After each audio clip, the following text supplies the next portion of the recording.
गधे से बहस की कहानी। एक बार एक गधा हरे भरे मैदान से घास चरकर लौट रहा था। उसकी मुलाकात एक बाघ से हो गई। बाघ ने पूछा, क्यों गधे, हरी हरी घास चरकर आ रहे हो? गधा तुनक कर बोला, घास हरी नहीं नीली होती है। क्या कह रहे हो गधे, घास हरी होती है। बाघ बिगड़कर बोला। दोनों में बहस होने लगी। कोई अपनी बात से पीछे हटने को तैयार नहीं था।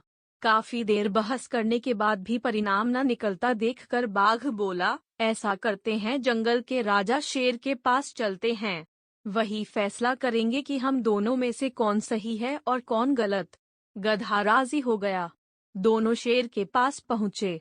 शेर उस समय खा पी कर सोने की तैयारी में था।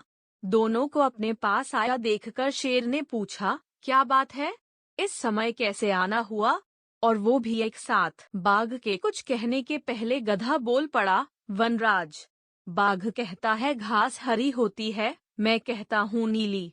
अब आप ही फैसला करें। शेर ने घूर कर बाघ को देखा।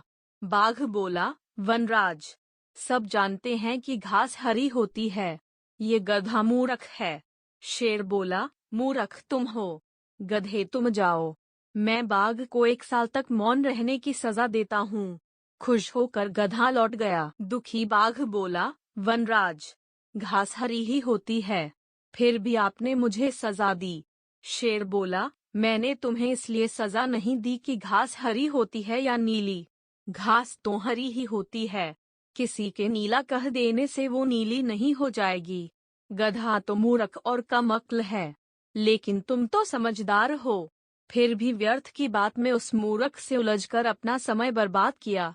उसके बाद वो व्यर्थ की बहस मेरे पास लाकर मेरा समय बर्बाद किया। ये सजा इसलिए है।